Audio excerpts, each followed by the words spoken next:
ومن أحسن قولا ممن دعا إلى الله وعمل صالحا وقال إنني من المسلمين. আসসালামু আলাইকুম শেখ। ওয়ালাইকুম আসসালাম রহমতুল্লাহ বারাকাতুহ। শেখ শেখ পশ্চিম বাংলা থেকে বলছি। কোন ডিস্ট্রিক্ট? কলকাতা। কলকাতা। বলেন। শেখ কালকের জুমার খুতবায় একটা আলেম এসেছিল, তো উনি বলল যে একটা সাহাবীর মৃত্যুতে আল্লাহর আরশ কেঁপে উঠেছিল। শেখ এইটা কতটুকু সত্য? জি, হাদিস, সহিহ হাদিস। সাদ বিন মুআয রাদিয়াল্লাহু তাআলা আনহু খন্দকের যুদ্ধে আহত হয়ে শহীদ হয়েছিলেন। তো বড়ই তিনি বিশিষ্ট সাহাবী ছিলেন। তার মাধ্যমে আল্লাহ রাব্বুল আলামিন বিচার সালিস করিয়ে নিয়েছিলেন যারা সীমা লঙ্ঘনকারী, চরম অন্যায়কারী, বিশ্বাসঘাতক, গাদ্দার ইহুদি বনু কুরাইজা, তাদের পানিশমেন্টের কারণ তাকে বিচারক হিসাবে তারা মেনে নিয়েছিল। তার ইন্তেকাল যখন হলো, মসজিদ নববীতে আহত অবস্থায় তিনি ছিলেন, আর রক্তক্ষরণ শুরু হলো, তাতে শাহাদাত বরণ করে রাদিয়াল্লাহু তাআলা আনহু আরদাহু। তার সম্পর্কে বলছে ইহতাজ্জালাহুল আরশ, ইহতাজ্জাল আরশ লিমাউতি সাদ। সাদ বিন মুআয রাদিয়াল্লাহু তাআলা আনহু ইন্তেকালে আল্লাহর আরশ কেঁপে উঠেছে। কিসের জন্য কেঁপে উঠেছে? আরশ কাঁপা মানে ভীত হওয়া নয়, অনেক সময় খুশিতে অনেকে নাচে না, লাফায় না, আনন্দে লাফায়। কেউ কেউ বলেছেন যে আল্লাহর আরশ খুশিতে কেঁপে উঠেছিল। অথবা মতের একটা ভয়াবহতা আছে, ভয়ভীতি, ভয়ঙ্কর জিনিস। মরণ শব্দটি খুব ভয়ঙ্কর। তো আল্লাহ রাব্বুল আলামিনের সৃষ্টি হচ্ছে আরশ। এত বড় সাহাবী, এত সম্মানিত সাহাবী ইন্তেকাল হচ্ছে, সেজন্য আল্লাহর আরশ কেঁপে উঠেছে। মায়ায়, ভালোবাসায় হইতে পারে। মুমিন বান্দাকে সবকিছু ভালোবাসে। আল্লাহ বলছেন যে কাফের পাপিষ্ঠদের জন্য না আসমান কান্না করে, না জমিন কান্না করে, মানে কোন সৃষ্টি কান্না করে না। হ্যাঁ, একমাত্র তার নিকট আত্মীয়, তারা অসৎ অসৎ যে হোক না কেন, মৃত ব্যক্তি, তার জন্য কান্না করে। কিন্তু আসমান জমিন কান্না করে না। যে জায়গাগুলোতে বসবাস করতো, বাড়ি ঘরে, সেসব কান্না করে না। কিন্তু মুমিন ব্যক্তি দুনিয়াতে চলে সবকিছু কান্না করে। এ আয়াত প্রমাণ করে। তো কোরআন দ্বারা বিষয়টি প্রমাণিত। তো এটা হইতে পারে। জি, আল্লাহু আলাম।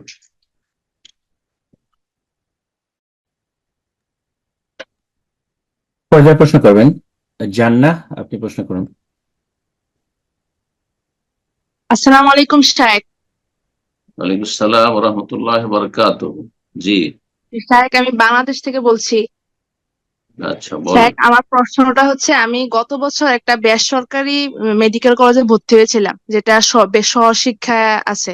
তো এখানে এই মেডিকেলে প্রতিদিনই, শুক্রবার বাদে প্রতিদিনই 7 থেকে 8 ঘন্টা আমার এই সহশিক্ষা থাকতে হয়। এবং আগে এই মেডিকেলে ভর্তি হওয়ার আগে জানতাম না আসলে যে সহশিক্ষা হারাম। এখন ভর্তি হওয়ার পরে আপনার বিভিন্ন লেকচার এবং অন্যান্য সালাফি শাইখ থেকে জানতে পারছি যে সহশিক্ষা হারাম। এখন শাইখ, একজন মাদানী শাইখকে জিজ্ঞেস করেছিলাম যে এখন কি করব। উনি বললেন যে আহ মানে এখান থেকে বের আসার জন্য চেষ্টা করতে হবে এবং আল্লাহর কাছে সাহায্য চাইতে হবে। আমার বাবা মা বুঝছে যে সহশিক্ষা হারাম, কিন্তু ওনারা বলতেছেন যে বেসরকারি মেডিকেল কলেজে প্রায় 20 লাখের মতো খরচ হয়ে গেছে এখন সম্পূর্ণ পর্দা করে যাওয়ার জন্য। কিন্তু এখন শাইখ, আমি এখন কি করব?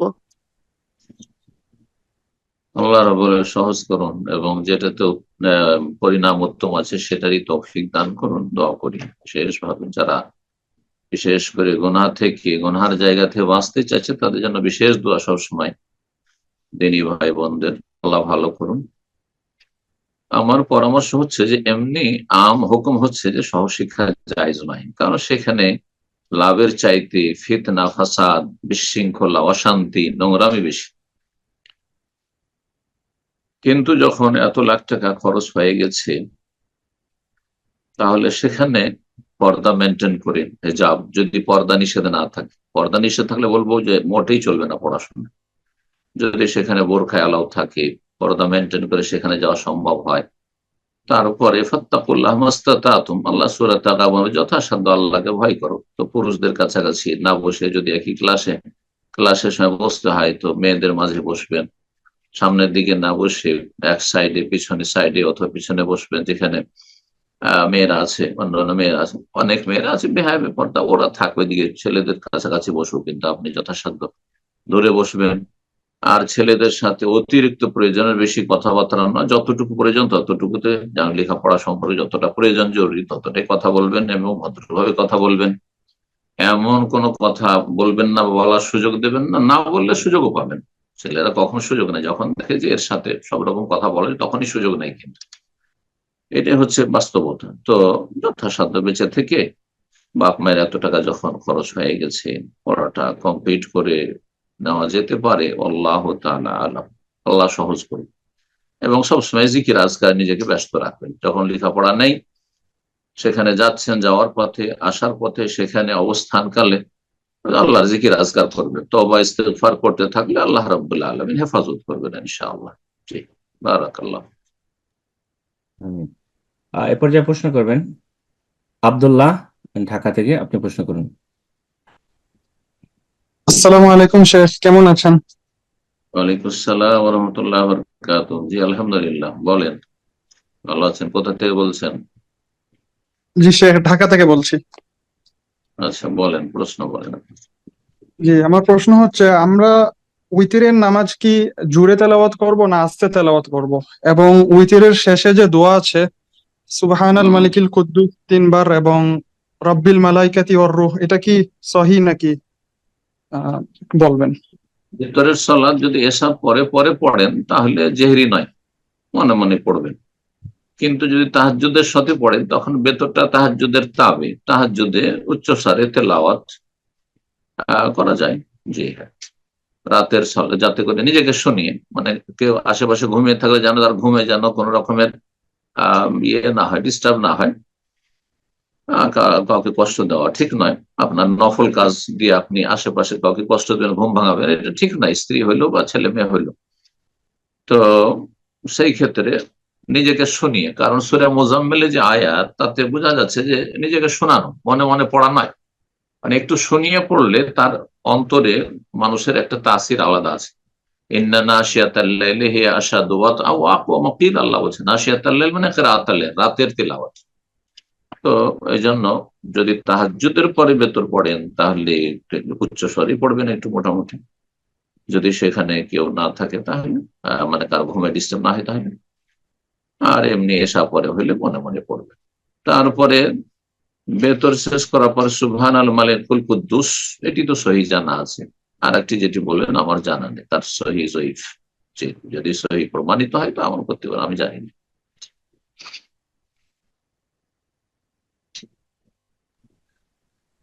এবার যা প্রশ্ন করবেন সাবিবুল হক, আপনি প্রশ্ন করুন। সাবিলুল হক, সাবিলুল, জি।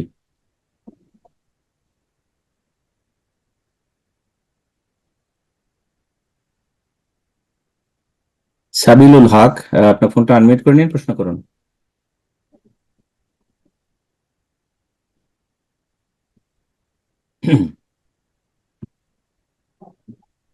জি, অবশ্যই যারা প্রশ্ন করার জন্য হ্যান্ড রেজ করেছি আমরা মনোযোগ আকর্ষণ করবো। আপনার নামটা মেনশন করার সাথে সাথে ফোনটা আনমিউট করে নিয়ে প্রশ্ন করুন। আপনাকে সর্বশেষ সুযোগ দিচ্ছি।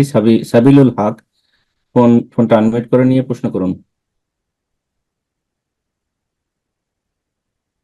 ইনশাআল্লাহ এ পর্যায়ে প্রশ্ন করবেন উম্মি রাহাত, আপনি প্রশ্ন করুন। আসসালামু আলাইকুম ওয়া রাহমাতুল্লাহি ওয়া বারাকাতুহু শেখ। ওয়ালাইকুম আসসালাম ওয়া রাহমাতুল্লাহি ওয়া বারাকাতুহু। আসসালামু আলাইকুম জি, শুনেছি। ওয়ালাইকুম আসসালাম ওয়া রাহমাতুল্লাহ, বলেন, প্রশ্ন বলেন। শেখ, আমি মুন্সিগঞ্জ জেলা থেকে বলছি। শেখ, আমার জি, প্রশ্ন হলো কোথেকে? যে মুন্সিগঞ্জ জেলা, ঢাকা। আচ্ছা, বলুন, বলেন।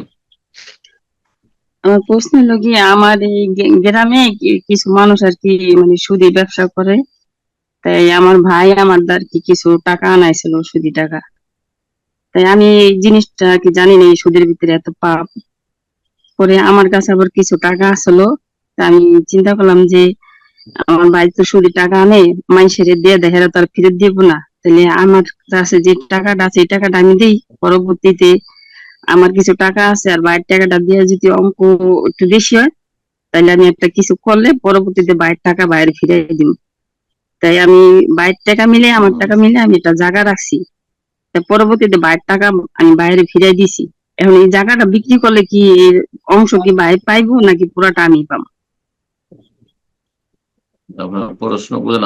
টাকা টাকা আপনার না টাকা আপনার ভাইয়ের? আমারও আছে, আমার ভাইয়েরও আছে। মানে আমি নিয়ত করছি যে মানুষের টাকা তো আর মানুষকে ফিরাই দিব না, কিন্তু আমার টাকাটা আমি বাইরে ফিরাই দিব, আমি সুদ হিসাবে আনলাম না, এভাবেই আমি নিলাম। তারপর আমি বাইরের টাকা বুঝলাম, বাইরে কিন্তু ফিরাই দিলাম। আপনি যে জমিটা কিনেছেন সেটা কি আপনার টাকা দিয়ে না আপনার ভাইয়েরও টাকা তাতে আছে? হ্যাঁ, আমার ভাইয়েরও আছে, আমারও আছে। এখন জমিটা বিক্রি করলে কি ভাই এটা আপনার পাইবো? আপনার ভাই টাকাটা আপনাকে ধার হিসাবে দিয়েছে না জমি কেনার জন্য, জমিতে ভাগ বসাবার জন্য দিয়েছে? না, ভাগ ধার হিসাবে দেয় না, যে ভাইয়েরা যে সুদি আনছে না, মানে ভাইয়েরা জানে না যে আমার টাকা, ওরা সুদি হিসাবে দিচ্ছে, কিন্তু আমি নিয়ত করছি যে আমি কি হিসাবে সুদ দিয়েছে? হিসাবে নিব না। সুদ হিসাবে? সুদ হিসাবে আর কি, মাইসের থেকে আনছে না, তাইলে আমার হুম। টাকাও আমি কিছু দিছি। তার আমি ভাবছি যে আমি মাইসে তার ফিরাই দিব না, কিন্তু আমার টাকাটা আমি বাইরে ফিরাই দিয়ে দিব। আমি সুদের নিয়তে আমি আনি নাই আর কি। আমি আপনার কথা বুঝতে পারলাম না। আপনার ভাই আপনাকে টাকা দিয়েছে না জমি কিনতে বলেছে আপনার টাকা দিয়ে? এটা ক্লিয়ার না, করেন। আমার ভাই আমার দিয়া সুদ দিয়ে টাকা আনাইছিল অন্যের কাছ থেকে, কিন্তু তখন আপনার আমার কাছে কাছে কিছু টাকা ছিল। তারপরে আপনার কাছে ছিল টাকাটা? হ্যাঁ, আমার কাছে কিছু টাকা আছিল, কিন্তু ওই সাথে আমি ওই টাকাটা দিছি। তারপরে আমি মানে মনে মনে নিয়ত করছি যে আমার টাকাটা আমি বাইরে ফিরাই দিয়ে দিব, যে সুদটা আমার কাছে আইবো ওটা আমি আবার পরবর্তীতে দিয়ে দিব। কিন্তু অসুবিধা নাই, পরবর্তীতে আমি আপনার কথাগুলি আমি ক্লিয়ার বুঝছি না। আপনি আঞ্চলিক ভাষায় বলছেন নাকি আমি বুঝছি না, আমাদের একরাম ভাই ভালো বুঝবে হয়তো। আপনি যখন জমিটা কিনলেন তখন কি ভাই জানে যে এই জমিতে আমার ভাগ থাকছে, না জানে যে আমার বোনের সাথে আমার টাকা পয়সার লেনদেন আছে শুধু? জি, সেটা ওনাকে যদি আমি মিট করেছি উনি হয়তো আনমিট করতে পারে। তো মূলত বোন যেটা বলতে চাচ্ছেন, তো উনি হয়তো ওনার হ্যাঁ, ভাইকে উনি কোনো ওনার প্রশ্নটা আপনি ক্লিয়ার করুন, আমি জি, বুঝতে পারছি না ওনার প্রশ্ন। আমি যতটুকু বুঝতে পারছি যে উনি বলতে চাচ্ছেন হুম। কারো কাছ থেকে ওনার ভাইয়ের জন্য সুদে একটু জোরে টাকা বলেন, এনে আপনার কথা দিচ্ছেন। হচ্ছে আস্তে আস্তে কেন? তো জি শেখ, না উনি বোন বলতে চাচ্ছেন যে উনি কারো কাছ থেকে উনি ঋণ নিয়ে দিয়েছেন ওনার ভাইকে। তো সেই ক্ষেত্রে যখন উনি টাকা আনছেন, যার কাছ থেকে আনছে সেই টাকার ভিতরে উনারও কিছু টাকা উনি দিছেন। হয়তো ওনার ভাই জানতো কিনা এটা আমি জানি না। উনি বলতে চাচ্ছেন যে সেখানে তারও টাকা ছিল। তো উনি মনে মনে নিয়ত করছেন যে ওই টাকাটার সুদ যে আসবে সেটা উনি নিবেন না আপনার তাকে। কথাগুলি আস্তে আস্তে আস্তে কেন? আপনার কথা আজকে আমি আপনার কথাটাও ক্লিয়ার নয় কিন্তু। আপনি একটু মাইকটা ঠিক করেন তাহলে। একদম খুব আস্তে আস্তে।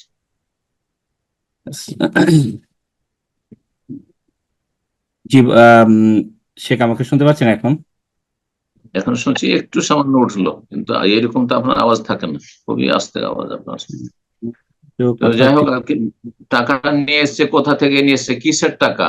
এটা সুদি টাকা না হুন্ডি টাকা? আমি এই কথাটি তো বুঝতে পারছি না, এইটা বুঝতে শেখ চাইছি আমি। যেটা বলতে চাচ্ছে যে উনি শুধুই মানে টাকা এনে দিয়েছে কারো কাছ থেকে, সেখানে উনি ওনার কিছু টাকা কারোর দিয়েও কাছ থেকে নিয়ে এসেছে সহযোগিতা কি করছে। সুদের ওপর? সুদের সুদের উপরে, ওপর? সুদের উপরে টাকা ওইটাই আনছে। বলেন, সুদি টাকা আমি বুঝছি না। সুদের ওপর নিয়ে এসে দিয়েছে, তাহলে সুদ খাওয়া হারাম, সুদের লেনদেন হারাম, কাবিরা গুনাহ, এতে কোনো বরকত নাই। এটা প্রথম জেনে রাখতে হবে। জেনে শুনে এই কাজ করা চরম অপরাধ। জি, ধ্বংসাত্মক গুনাহ আকলুর রিবা। সুদের সাথে সংশ্লিষ্ট সবার উপর লানত রয়েছে, যেই করুক না কেন। জি, এটা জেনে এখন নেওয়া আগে দরকার। জি, শেখ বোন যেটা বলতে চাচ্ছিল শুধু এতটুকু বুঝছি ওনার কথা, যে উনি ওনার ভাইয়ের ওই সুদের টাকাটা উনি নিবেন না, এটা মনে মনে উনি ইয়ে করছেন। যেহেতু অন্যরা তো হয়তো এটা মাফ করবে না, ওনারটা উনি মাফ হম। করে দিবেন বা দিবেন না, এটাই উনি বলতে চাচ্ছেন। আসলে ওনার প্রশ্নের মূল বিষয়টা আমি নিজেও বুঝতে মাফ করে পারিনি। দিবে কাকে? যারা সুদের টাকা সুদ দিয়েছে তাদেরকে মাফ করবে, কিন্তু ওর ভাইকে কি, ওর ভাইয়ের কাছ থেকে ওর ভাইয়ের সাথে কি সুদের কারবার করেছে? ভাইও সুদ শেখ খাচ্ছে, ও আলটিমেটলি সুদের। আসলে সে তার ভাইয়ের সাথেই করছে, কিন্তু একটু ঘুরিয়ে করছে আর কি, অন্যের মাধ্যমে করছে। মানে ওনার অন্যের টাকাটা মাধ্যমে। ওনার ভাইকে দিছে অন্যের মাধ্যমে, অন্যের কাছ থেকে যে লোন নিয়ে আসছে সেখানে উনি হ্যাঁ, কিছু টাকা দিয়ে সহযোগিতা করছে, যে টাকাটা ওনার ভাইয়ের কাছে গেছে সুদের সাথে, এটি বুঝাইছি উনি। আমি আর একটা কথা বুঝতে চাই, ওনার ভাই সুদের ওপর টাকা কারো কাছ থেকে নিয়েছে, মানে তাহলে জি নিজে সুদদাতা? হ্যাঁ, জি, না সুদ সুদদাতা, জি গ্রহণ করেছে? হ্যাঁ, সুদদাতা, সুদদাতা উনি। সুদদাতা মানে সুদের উপর টাকা নিয়ে এসছে। জি জি। এটাও হারাম, দুটোইতে লানত রয়েছে। আল্লাহ হেদায়েত করুক। এখন আমি আসল মাসলা বলি, এই যে জমি কিনেছেন উনি, ওর ভাইয়ের কোনো সম্পর্ক নেই, বুঝছেন না? জি জমি কিনেছেন উনি, সুতরাং জমি ওনার। এখন সুদের টাকা হারাম, এটাতে মুক্ত হওয়ার জন্য ওই ব্যক্তিগুলোকে যদি চেনা থাকে, না এই তো এই সুদের উপর টাকা উল্টো নিয়ে এসছে, তাহলে ওদেরকে তো অতিরিক্ত দিয়ে এসছে, যা হোক, তাহলে এখানে কথার প্রয়োজনই নেই। এক কথায় ওর ভাই এখানে জমির সাথে কোনোভাবে যুক্ত নয়, ওনার ভাই জমির সাথে কোনোভাবে যুক্ত নয়, জমি কিনেছেন উনি। এখন টাকা পয়সার লেনদেনটা ভাইয়ের সাথে বুঝে নেবে, জমি ওনার। জি, আমি যতটুকু বুঝেছি সেই হিসেবে উত্তর দিলাম। বারাকাল্লাহ ফিক। আমিন। আশা করি আমার কথা হয়তো ক্লিয়ার কিনা, আমি ঠিক বুঝতেছি না। সে আমাকে এখন না, শুনতে পাচ্ছেন? হ্যাঁ, আপনার কথা এখন শুনছি জি জি। হ্যাঁ, ঠিক আছে। ওকে, ইনশাল্লাহ। তো আমরা এই পর্যায়ে প্রশ্ন করার সুযোগ করে দেব। প্রশ্ন করবেন আল আমিন। আপনি প্রশ্ন করুন। আল আমিন, আপনার ফোনটা আনমিউট করে নিন, প্রশ্ন করুন। জি, আপনার ফোন আনমিউট হয়েছে। আসসালামু আলাইকুম। ওয়ালাইকুম আসসালাম রহমতুল্লাহ। জি, কেমন আছেন? জোরে বলেন, জোরে বলেন। বাংলাদেশ থেকে বলছিলাম, দিনাজপুর জেলা। বলেন, প্রশ্ন বলেন। প্রশ্নটা হচ্ছে যে শুক্রবার আসলে মানে বৃহস্পতিবার সন্ধ্যায় ফেসবুকে সবাই দরুদ হিসেবে ব্যবহার করে, যে বলে যে আল্লাহুম্মা সাল্লি ওয়া সাল্লিম আলা নবিয়ানা মুহাম্মদ। আমার প্রশ্নটা হলো, এই দরুদটি কি রাসূল সাল্লাল্লাহু আলাইহি ওয়াসাল্লামের শেখানো দরুদ, বা এই দরুদ কি শুক্রবারে বলাটা ঠিক হবে? এই দুরুদ নবী সাল্লাল্লাহু আলাইহি ওয়াসাল্লামের মাসুর মানে শিখানো দুরুদ নয়, কিন্তু আল্লাহ কোরআনে যে হুকুম করেছেন, ইয়া আইয়ুহাল্লাযীনা আমানু সাল্লু আলাইহি ওয়া সাল্লিমু তাসলিমা, হে ইমানদারগণ তোমরা সালাত এবং সালাম পেশ করো, এটা যে কোনো বাক্য দিয়ে হয়ে যাবে, যে কোনো বাক্য দিয়ে হয়ে যাবে। সেটা নিজের বানানো বাক্য দিয়ে হয়ে যাবে, আল্লাহুম্মা সাল্লি ওয়া সাল্লিম আলা নবিয়ানা মুহাম্মদ সাল্লাল্লাহু আলাইহি ওয়াসাল্লাম, এমনকি সাল্লাল্লাহু আলাইহি সাল্লাম, যেটা সমস্ত মুহাদ্দিসিনে কেরাম সালাফে সালেহিন থেকে চলে আসে, নবীর নাম আসলে সাল্লাল্লাহু আলাইহি ওয়াসাল্লাম, এটাকে নবী সাল্লাল্লাহু আলাইহি ওয়াসাল্লাম শিখিয়েছেন নাই। সাল্লাল্লাহু আলাইহি সালাতের হুকুম পালন করলেন, সাল্লু আলাইহি ওয়াসাল্লামের মাধ্যমে ওয়াসাল্লিমু তাসলিমার উপর আমল করলেন। এটা ঠিক ওই রকমই আল্লাহুম্মা সাল্লি ওয়া সাল্লিম আলা নবিয়ানা মুহাম্মদ, আল্লাহুম্মা সাল্লি ওয়া সাল্লিম ওয়া বারিক ওয়া আনইম আলা নবিয়ানা মুহাম্মদ, ওয়া আলা নবিয়িকা মুহাম্মদ। যে কোনো ভাষা দিয়ে হুকুম পালন হয়ে যাবে আল্লাহ। এমন কি কেউ যদি আরবি না জানে, এত কষ্ট করার কোনো প্রয়োজন নেই। আল্লাহ তুমি তোমার নবীর ওপর সালাত ও সালাম বর্ষণ করো, দুরুদ ও সালাম বর্ষণ করো, নাকি হয়ে যাবে। যদিও নবী সাল্লাল্লাহু আলাইহি ওয়াসাল্লামের শেখানো দুরুদ ইব্রাহিমই বেশি উত্তম। জুমার দিনে কোন দুরুদ পড়লে বেশি উত্তম, মাসালা ইখতিলাফ রয়েছে ফুকাহাদের। একদল বলছেন যে দুরুদ ইব্রাহিম উত্তম, কারণ সেটা নবী সাল্লাল্লাহু আলাইহি ওয়াসাল্লাম শিখিয়েছেন। আর একদল বলছেন যে দুরুদ ইব্রাহিমের জায়গা হচ্ছে সালাতের ভিতরে, আত্তাহিয়াতের পরে, সালামের আগে। সুতরাং জুমার দিনে সেটা উত্তম নয়, বরং জুমার দিনে আপনি যে কোনো এমনি সালাত ও সালাম পেশ করেন। বোঝা গেছে? তো আল্লাহুম্মা সাল্লি ওয়া সাল্লিম আলা নবিয়ানা মুহাম্মদ যদিও হাদিসে নেই, কিন্তু বলতে কোনো অসুবিধা নেই। কোন দোয়া করার জন্য সবগুলি দোয়া করার হাদিসে থাকতে এমন কোন শর্ত আছে নাকি? আমরা বাংলায় দোয়া করি না, আল্লাহ আমাকে মাফ করে দাও বলি না, আল্লাহ রহম করে আমার অসুখটা ভালো করে দাও, যে কোনো দোয়া করতে পারেন ওই রকম। তো আমরা বাংলায় করতে পারি, তো আরবরা করতে পারেন না। কিন্তু বলবেন না যে আমার বানানো দুধ এটা হাদিসের দুধ, এভাবে শিখাবেন না, বুঝতে? তখন মিথ্যা হয়ে যাবে, তখন জালিয়াতি হয়ে যাবে। জি, জাযাকাল্লাহ খায়ের। এই পর্যায়ে প্রশ্ন করবেন ফজলে রাব্বি, আপনি প্রশ্ন করুন। আসসালামু আলাইকুম। ওয়ালাইকুম আসসালাম রহমতুল্লাহ বারাকাতুহু। হ্যাঁ, আমি বাংলাদেশ পাবনা জেলা ঈশ্বরদী থেকে বলতেছিলাম। বলেন। আমার প্রশ্ন হলো, আমার নাম ফজলে রাব্বি। তে ফজলে রাব্বি, এই নাম, জি, তে বহু মানুষ রাব্বি বলে ডাকে, তে রাব্বি নামটা তো বলা ঠিক না। তে এই ক্ষেত্রে অবশ্যই কি ঠিক না, রাব্বি, এই যে নয়, জি, হারাম। এই ক্ষেত্রে কি রাব্বি সিগনেচার করা যাবে? আপনি কি করা যাবে?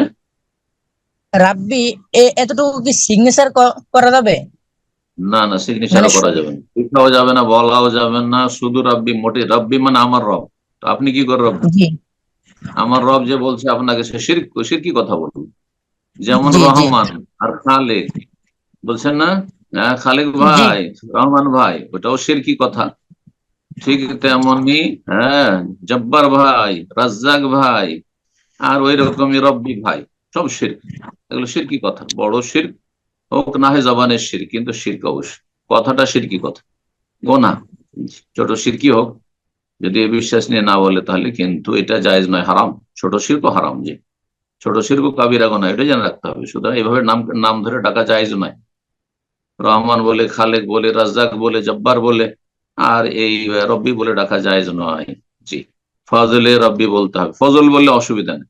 রব্বি বাদ দিয়ে দেয় যদি শুধু ফজল, ফজল ভাই, জায়েজ। জি, ঠিক আছে। আর যদি দেখেন যে মানুষকে সামলাইতে পারছে না, গোনা থেকে বাঁচাবার জন্য, আর নাম চেঞ্জ করা সম্ভব, চেঞ্জ করে দেন ভাই, এরকম নাম। জি, আপনি মোটেই বলবেন না কখনো, সিগনেচার করবেন না রব্বি বলে। আপনি কিসের রব? জি। জাযাকাল্লাহ খায়ের। প্রশ্ন করবেন আব্দুল্লাহ, আপনি প্রশ্ন করুন। আসসালামু আলাইকুম সম্মানিত স্যার। ওয়ালাইকুম আসসালাম ওয়া রাহমাতুল্লাহি ওয়া বারাকাতুহু। স্যার আমি পশ্চিমবাংলার বর্ধমান থেকে বলছি। বলেন।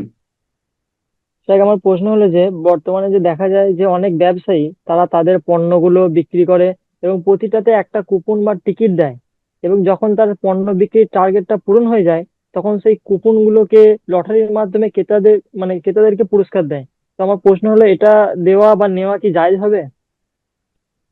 যদি আপনার পণ্যের প্রয়োজন থাকে, সেই জন্য সেই তাগিদে গেছেন, আপনার সেই পণ্য কিনতে হবে সেজন্য তারপরে কুপন দিল, তাহলে জায়েজ। আর যদি আপনার উদ্দেশ্য আসলে সামান আসল উদ্দেশ্য ছিল না, আপনার ওই লটারিটা হাসিল করা ছিল, তাহলে জুয়া। অনেক ওলামারা নাজায়েজ বলেছেন। জি, জি। এরপর যা প্রশ্ন করবেন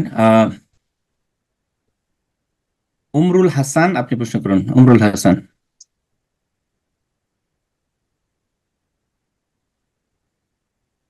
জামরুল হাসান, আপনি প্রশ্ন করুন।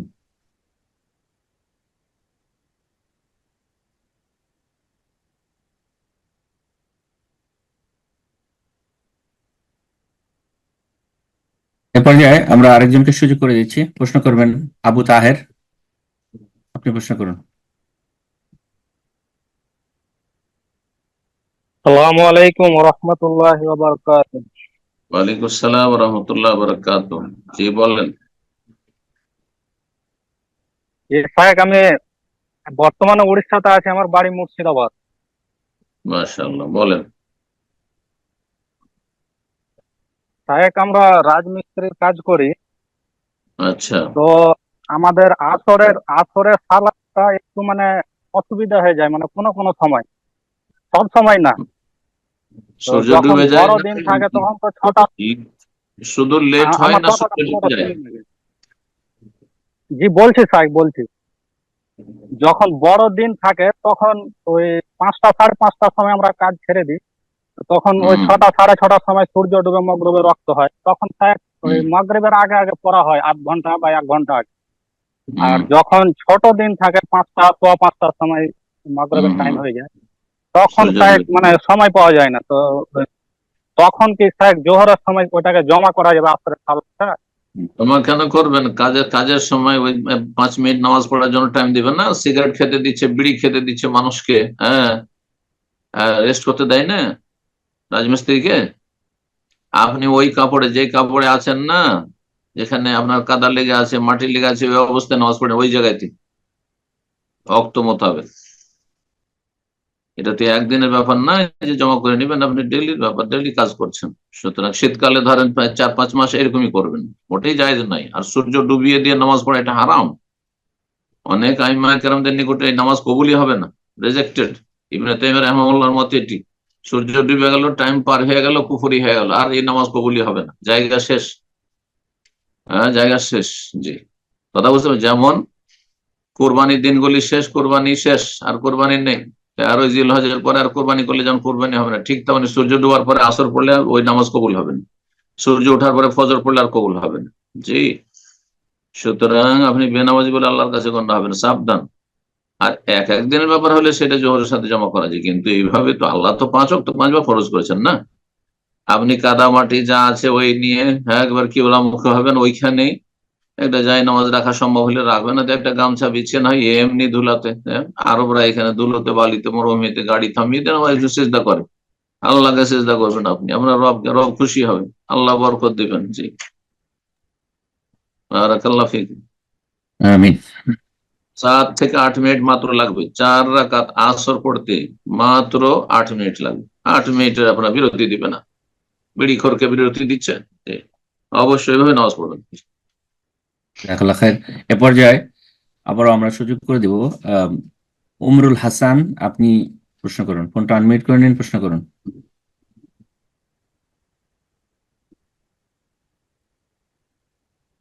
প্রশ্ন করবেন বিলকিস খাতুন, আপনি প্রশ্ন করুন। আসসালামু আলাইকুম ওয়া রাহমাতুল্লাহি ওয়া বারাকাতুহু। ওয়ালাইকুম আসসালাম ওয়া রাহমাতুল্লাহি ওয়া বারাকাতুহু। আমি ইন্ডিয়া রায়গঞ্জ থেকে বলছি। আমার প্রশ্নটা হচ্ছে যে একজন মেয়ের দেবর ভাসুরের সামনে পর্দা কেমন হবে, মানে তাদের সামনে দেখা দেওয়া এবং তাদের পাশে বসে গল্প করা কি জায়েজ আছে? দেবর ভাসুরের সামনে গল্প করা, চেহারা খুলে না চেহারা ঢেকে? মানে মিট হয়ে গেল নাকি? জি না, বোন আপনাকে প্রশ্ন করছেন, বিলকিস খাতুন শেখ আপনার সাথে কথা বলছেন, উত্তর দিন। বিলকিস খাতুন। স্যার শুনতে পাচ্ছেন? হ্যাঁ আমি শুনছি। আমার প্রশ্ন হচ্ছে যে দেবর ভাসুরের সামনে কথা যখন বলছে, গল্প করছে বা কথা বলছে প্রয়োজনে, তখন চেহারা শরীর ঢেকে আছে বোরখা পরে মানে কাপড়ে, না চেহারা খোলা? স্যার চেহারা খোলা আর ওরকম পরিপূর্ণ পর্দাও না। না, চেহারা খুলে, মাথা খুললে অথবা চেহারা খুলেও যদি থাকে তো জায়েজ নয়। দেবর ভাসুর নন মাহরাম তারা, যদিও বাড়িতে তারা অবস্থান করেছে জয়েন্ট ফ্যামিলিতে, হয়তো আমাদের দেশে মানুষের মজবুরি অথবা অজ্ঞতা, অনেকে সচ্ছল লোকেরা অজ্ঞতার কারণে এরকম করেছে, অবহেলার কারণে, শরীয়তের বিধানে অবহেলা। আর যাদের অধিকাংশ লোকের পয়সা নেই হয়তো, যে আলাদা আলাদা বাড়ি করবে, তাই 3-4 ভাই 5 ভাই একসাথে থাকে জয়েন্ট ফ্যামিলিতে, অথবা সামাজিকতা, পারিবারিক কাঠামো এটাই, তো এতে অনেক গুনাহ হয়ে থাকে, তার মধ্যে এটি একটি গুনাহ না, মোটেই জায়েজ নয়। যদি কথা বলতে হয় সামনে এসে, তাহলে বোরখা পরে পুরো নেকাব লাগিয়ে গোটা শরীর ঢেকে কথা বলবে, শুধু হাত কবজি পর্যন্ত খোলা রাখতে পারে, আর টাকনার নিচের থেকে পা এতটুকু হয়তো খোলা রাখতে পারে, যেগুলোতে তেমন কোনো আকর্ষণ নেই, আর সেটা যদি ঢেকে রাখা আরো ভালো। জি হ্যাঁ, দেবরের সামনে ভাসুরের সামনে তারা নন মাহারাম নয়, কথা বলতে পারবে কিন্তু মেমোয়ারায় হিজাব, সেটা পর্দার আড়াল থেকে হোক, মানে হয়তো একদিকে পর্দা আড়ে ঘরের দরজার আড়ে আছে, কিচেনে আছে, আর বাইরে আছে, দেবর ভাসুর কথা বলছে প্রয়োজনে জায়েজ আছে, চেহারা তখন খোলা থাকলে অসুবিধা নেই, কারণ পর্দার আড়ালে আছে। অথবা সামনে এসে কথা বলতে হলে চেহারাতে নেকাব থাকতে হবে, বোরখা থাকতে হবে, সালোয়ার কামিজই পরে থাক, জরুরি নয় যে বোরখা সবসময় পরে থাকতে হবে, সালোয়ার কামিজ পরে আছে কিন্তু নেকাব, একটা ওড়না দিয়ে নেকাব করে কথা বলবে, যদি এরকম প্রয়োজন হয়। আর না হইলে আপনার এক রুমে হয়তো বা এক জায়গায় উঠানে আছে, আঙিনাতে আছে দেবর ভাসুর, আর তাদের সাথে কথা বলছে নিজের ঘর থেকে, দরজার আড়াল থেকে অথবা দেয়ালের আড় থেকে কথা বলছে, কোনো কিছু আছে তার আড় থেকে কথা বলছে, সামনাসামনি এসে কথা বলা জায়েজ নয় নন মাহরামের সাথে। সূরা আহজাব স্পষ্ট আল্লাহ বলছেন, ওয়াইজা সাআলতুমুহুন্না মাতান, তাদের কাছ থেকে কোনো কিছু চেয়ে যদি নিতে হয়, এ পুরুষরা যদি কোনো মহিলার কাছে, যাদের তোমরা মাহরাম না, কোনো কিছু চাওয়ার প্রয়োজন বোধ করো, ফাসআলুহুন্না মিন ওয়ারাই হিজাব, তাহলে তাদের কাছে সেগুলি চেয়ে নেবে পর্দার আড়াল থেকে। চাকর নকরের সাথে ওই রকমই কোনো কিছু চাই, এইটা লাগবে সেটা লাগবে, নাস্তা লাগবে, তো কোদারি লাগবে, ঠিক আছে, পর্দার আড়াল থেকে, সামনাসামনি নয়। সামনাসামনি মোটি হওয়া জায়েজ না দেবর ভাসুরের সাথে, গল্প নির্জনে গল্প করা জায়েজ নাই।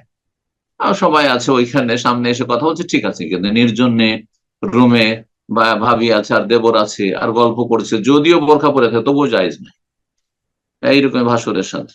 কিন্তু শ্বশুরের সাথে অসুবিধা নেই, শ্বশুর মাহরাম রুমের ভিতরে একা গল্প করতে পারে, যদি ফেতনার আশঙ্কা যদি না থাকে। কিন্তু অনেক শ্বশুরে যদি নজর খারাপ হয়, বদ প্রকৃতির হয়, তাহলে তার থেকেও পর্দা করতে হবে, বা আলাদা বাড়িতে আলাদা বাসায় থাকতে হবে।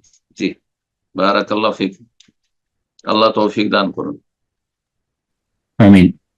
প্রশ্ন করবেন বাপ্পি মন্ডল, আপনি প্রশ্ন করুন।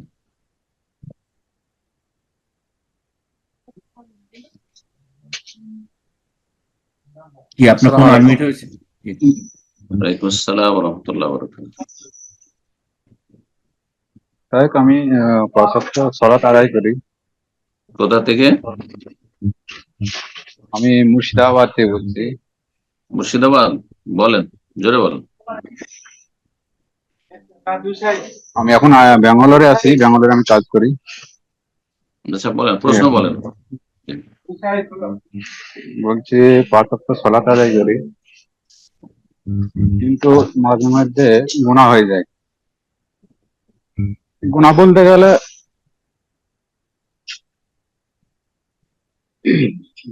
গেলে ওই তামাক জাতীয় জিনিস গুলো মানে ছাড়তে পারিনি। তামাক হ্যাঁ জি। গুনাহকে গুনাহ মনে করতে হবে যে এটা হারাম আমার জন্য। যেমন আমার জন্য হারাম রিজিক হারাম, শুকরের গোস্ত হারাম, কুকুরের গোস্ত হারাম, বিড়াল খাবেন খাবেন না, হ্যাঁ হারাম, বোঝা গেছে। একটা যদি মরা মরা আপনার মুরগি হয়, খাবেন খাবেন না, হারাম। ওই রকমই মনে করুন যে তামাক ওই রকম আমার জন্য হারাম। হারামকে যখন হারাম গণ্য করবেন তখন তারপর একটা ঘৃণা চলে আসবে, বোঝা গেছে। এবং আপনি তখন দৃঢ় সংকল্প হবেন, মন শক্ত করতে পারবেন এবং আল্লাহর আযাবকে ভয় করবেন যে আমি হারাম খাবো তো আমার তো দোয়া কবুল হবে না এবং আল্লাহ তো অসন্তুষ্ট থাকবেন। জি, আল্লাহ তো আযাব দেবেন, সব কথা চিন্তা করতে হবে।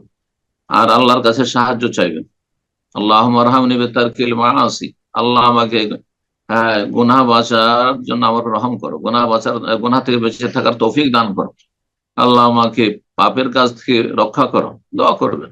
আল্লাহর কাছে চাইলে আল্লাহ সবকিছু সহজ করে দেবেন, সবকিছু সম্ভব। জি, এরপর যা প্রশ্ন করবেন উমরুল হাসান। জি, আপনি ফোন আনমিউট করে নিন, প্রশ্ন করুন। আসসালামু আলাইকুম রহমতুল্লাহি ওয়া বারাকাতুহু। ওয়ালাইকুম আসসালাম ওয়া রাহমাতুল্লাহি ওয়া বারাকাতুহু। জি সাহেব ভালো আছেন? আমি জি, বাংলাদেশ আলহামদুলিল্লাহ। চট্টগ্রাম থেকে বলছিলাম। চট্টগ্রাম, মাশাআল্লাহ, বলেন। যে আচ্ছা, আমি আসলে প্রশ্ন করতে চাচ্ছিলাম এটা যে আমাদের দেশে অনেকগুলো মসজিদে, অধিকাংশ মসজিদে আল্লাহু এবং মুহাম্মদ পাশাপাশি লেখা থাকে, ঠিক আছে? এখন এসব মসজিদগুলো কি সালাত আদায় করতে পারবো এবং কি দান সদকা করতে পারবো? সালাত আদায় করতে তো অসুবিধা নেই, মসজিদে তো কোনো সমস্যা নাই। আর যারা লিখেছে তারা এই শিরকের উদ্দেশ্য করেনি, কিন্তু পাশাপাশি লেখার কারণে যারা দেখবে তারা হয়তো বিভ্রান্ত হবে।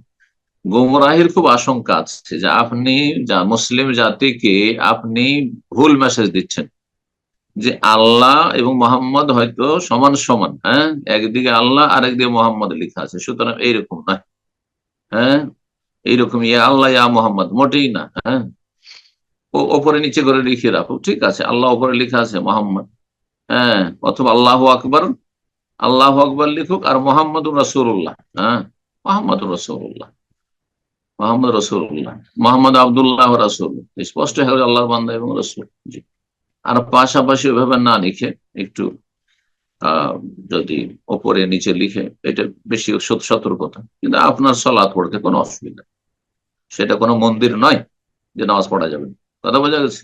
সেটা কোনো চার্চ নয় যে নামাজ পড়া যাবে, সেটা কোনো শিরকের পুকুরে আস্তানা নয়। তাদের অজ্ঞতার কারণে আর বিদাতি সমাজ মানুষ দেখা দেখি ধর্ম পালন করে, তাতে আপনার কোনো অসুবিধা নেই।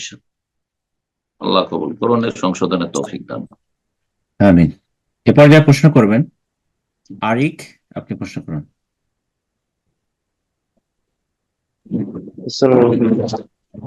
ওয়ালাইকুম আসসালাম ওয়া রাহমাতুল্লাহি ওয়া বারাকাতুহু।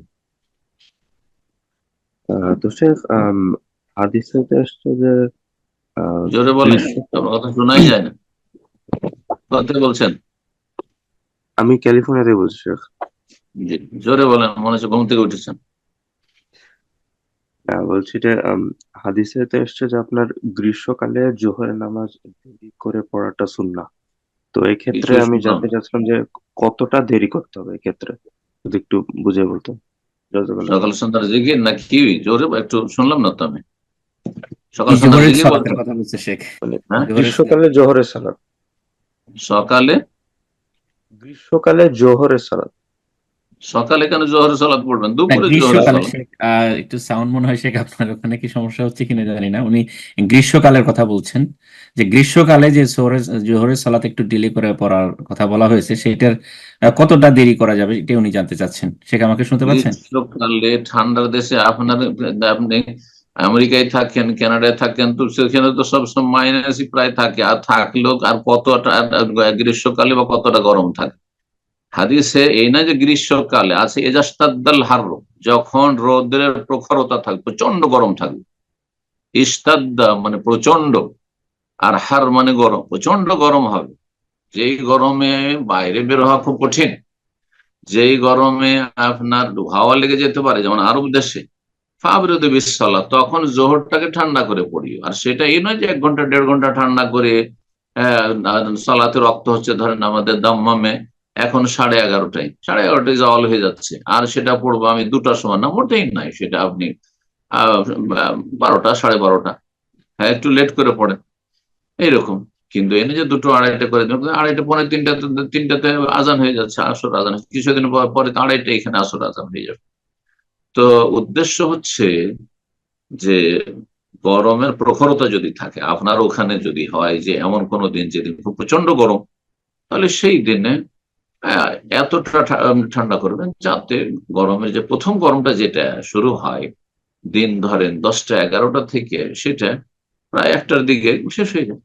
1টার দিকে সেটা কমে যায়, কমতে লাগে, তখন মাইনাসের দিকে চলে যায়, তখন আপনি আদায় করে নেন। কিন্তু এর মানে এই নয় যে 2টো 2:30 বাজিয়ে দেবেন আপনি, না, মোটেই না। জি, বারাকাল্লাহু ফিক।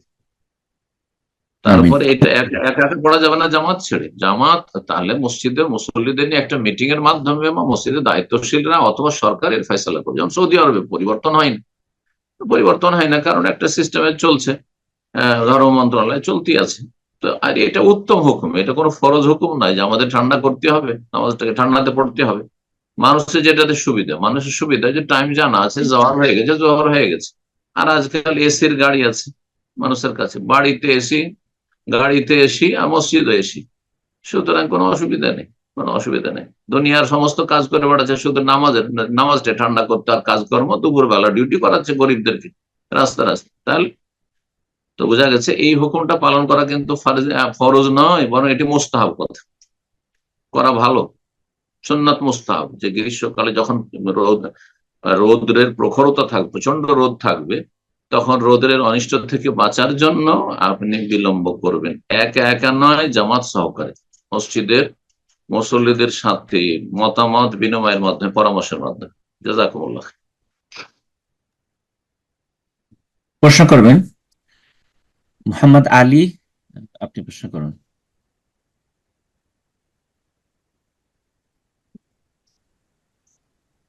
আসসালামু আলাইকুম। জি, ওয়ালাইকুম সালাম রহমতুল্লাহ। আমি একটু পর বসে করছি শেখ, ক্ষমা করবেন, আমি গাড়ি চালাচ্ছি। কোথা থেকে? মাইক্রোফোনটা ঠিক করে নিন।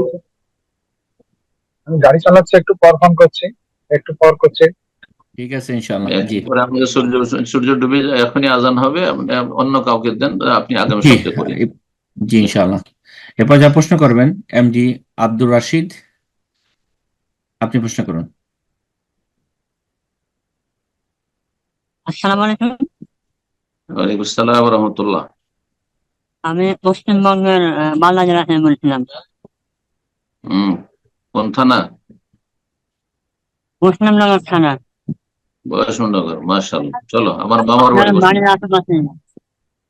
বলো। আমার প্রশ্ন হলো, আমি একটা গ্রামের কৃষক, মানে আমি গ্রামের চিকিৎসা করি, আমার দোকান আছে ওষুধের।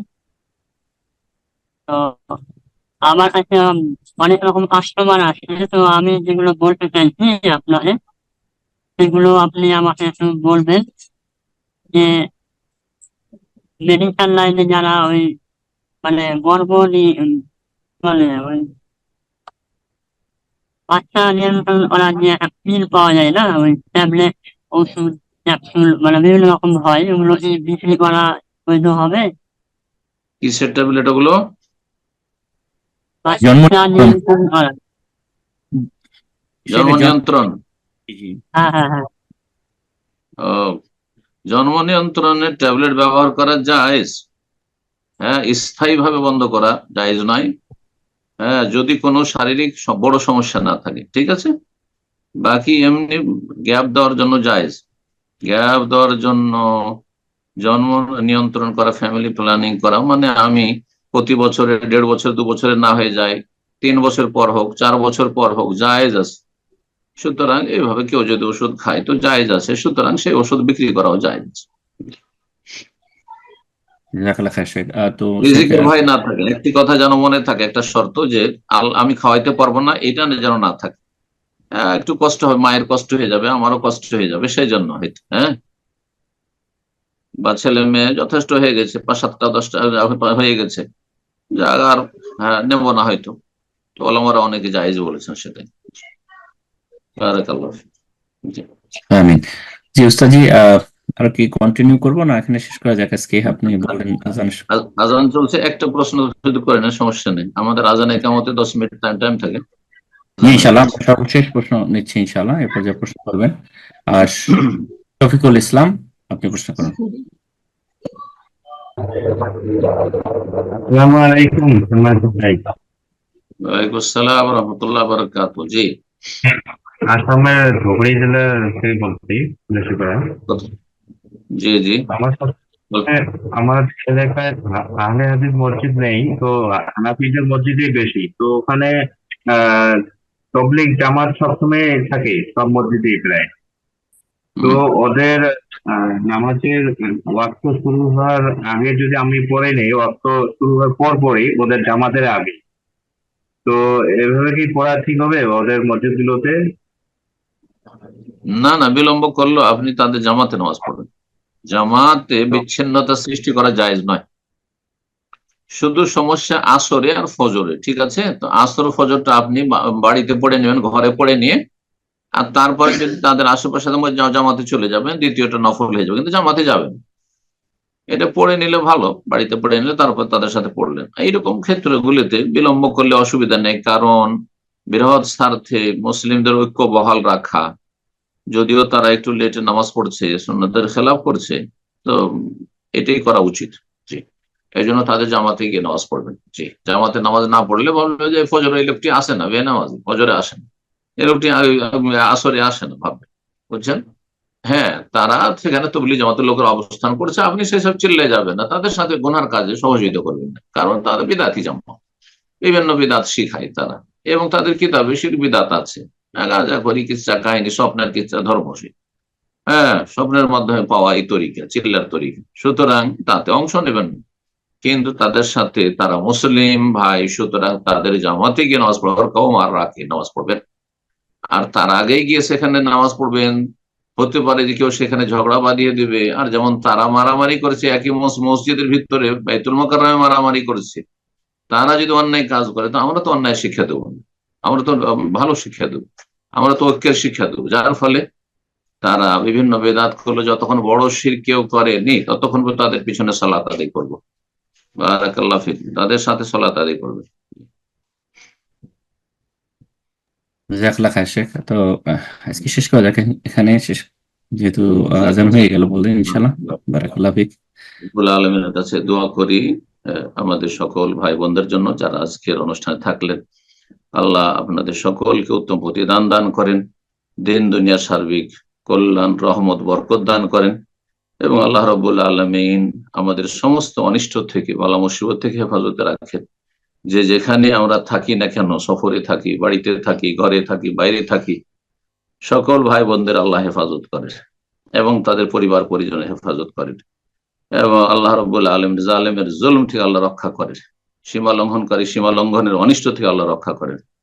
জাযাকুমুল্লাহ খায়র। বিশেষ করে যেসব ভাইরা পরিচালনা আছেন, আল্লাহ তাদের জাযায়ে খায়র দান করেন, উত্তম প্রতিদান দান করেন, এবং নেক আমল কবুল করেন, এবং আরো ভালো কাজের তৌফিক দান করেন, এবং তাদের সাথে সার্বিক সহযোগিতা আমাদের তৌফিক দান করেন। সাল্লাল্লাহু আলা নবিয়িনা মুহাম্মদ ওয়া আলা আলিহি ওয়া সাহবিহি আজমাইন।